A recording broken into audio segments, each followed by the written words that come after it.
ನಮಸ್ತೆ ಎಲ್ರಿಗೂ. ಉತ್ತರ ಕರ್ನಾಟಕದ ರೆಸಿಪಿ ಆದಂಥ ಅಲಸಂದೆ ಬೇಳೆ ಹುಗ್ಗಿ ಹೇಗೆ ಮಾಡೋದನ್ನು ತೋರಿಸ್ಕೊಡ್ತಾ ಇದ್ದೀನಿ. ಈಗ ಅಲಸಂದೆ ಕಾಳನ್ನು ಬೇಳೆ ಮಾಡಿಕೊಂಡು ಬೇಳೆಯನ್ನು ಹುರಿದ್ಬಿಟ್ಟು ಮಾಡುವಂಥ ರೆಸಿಪಿ ಇದು. ನಾನು ಈ ಕಪ್ಪಲ್ಲಿ 2 ಕಪ್ ಮೆಜರ್ಮೆಂಟಲ್ಲಿ ತಗೊಂಡಿದ್ದೀನಿ. ನಿಮಗೆ ಎಷ್ಟು ಕಪ್ಪು ಬೇಕೋ ಅಷ್ಟು ಕಪ್ಪನ್ನ ತಗೊಂಡು ಮಾಡ್ಕೊಳ್ಳಿ. ಓಕೆ, ಈಗ ಹೇಗೆ ಮಾಡೋದನ್ನು ಸ್ಟೆಪ್ ಬೈ ಸ್ಟೆಪ್ ಹೇಳ್ಕೊಡ್ತಾ ಇದ್ದೀನಿ, ಬನ್ನಿ ಮಾಡೋಣ. ಈ ಕಪ್ಪಲ್ಲಿ 2 ಕಪ್ ಆಗುವಷ್ಟು ಬೇಳೆ ತಗೊಂಡಿದ್ದೀನಿ. ಈ ಕಪ್ಪಲ್ಲಿನೇ 2.5 ಕಪ್ ಆಗುವಷ್ಟು ಬೆಲ್ಲ ಆ್ಯಡ್ ಮಾಡ್ಕೋಬೇಕಾಗುತ್ತೆ. ಆನಂತರ ತುಪ್ಪದಲ್ಲಿ ದ್ರಾಕ್ಷಿಯನ್ನು ಹುರಿದ್ಬಿಟ್ಟು ಹಾಕಬೇಕಾಗುತ್ತೆ. ಗೋಡಂಬಿ, ದ್ರಾಕ್ಷಿ, ಬಾದಾಮಿಯನ್ನು ತುಪ್ಪದಲ್ಲಿ ಹುರಿದ್ಬಿಟ್ಟು ಇದಕ್ಕೆ ಆ್ಯಡ್ ಮಾಡಬೇಕಾಗುತ್ತೆ.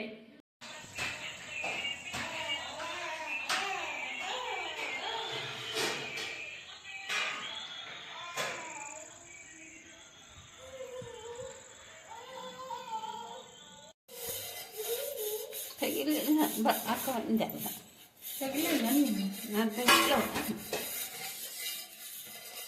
ಹಾಕಿದ್ದ ಆಯ್ಸಿಲ್ಲ ಅಲ್ಲೇ ಕಲ್ಲ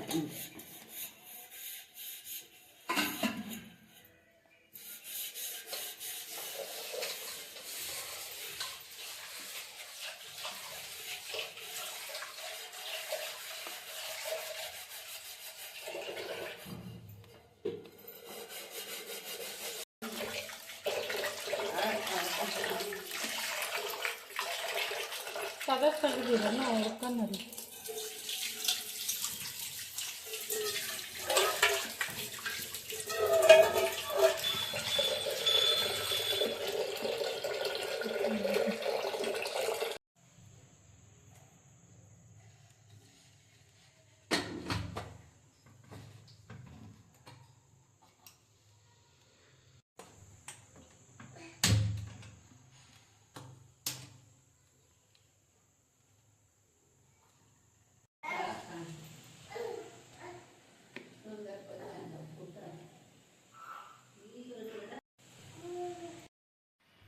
ಈ ಬೇಳೆ ಚೆನ್ನಾಗಿ ಕುದ್ದಿರಬೇಕು. ಬೇಳೆ ಚೆನ್ನಾಗಿ ಕುದ್ದಿದೆವು ಅಂತ ಚೆಕ್ ಮಾಡ್ಕೊಳ್ಳೋಣ.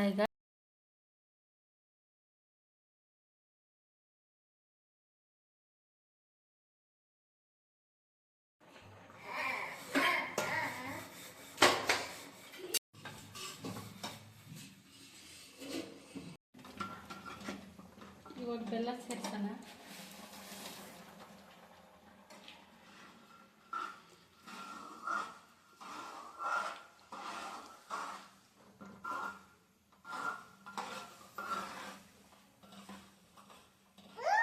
ಏಲಕ್ಕಿ ಪುಡಿ ಹಾಕೋಣ.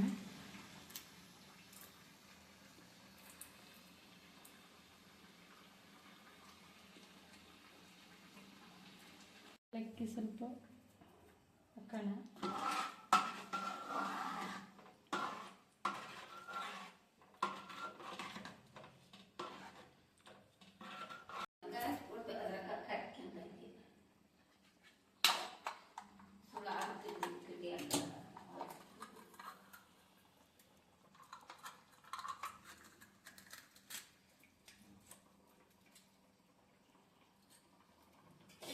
ಇದಕ್ಕೆ ಸ್ವಲ್ಪ ತುಪ್ಪ ಹಾಕಿ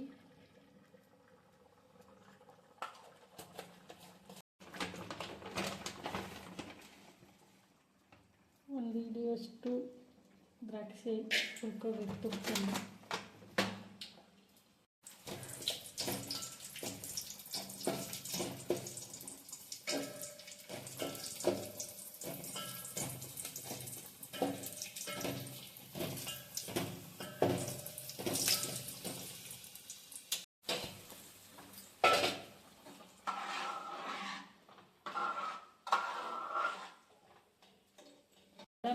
ಬಾದಾಮಿ, ಪಿಸ್ತಾ ಈ ಪೌಡರ್ ಸ್ವಲ್ಪ 1-2 ಸ್ಪೂನ್ ಹಾಕ್ತೀನಿ.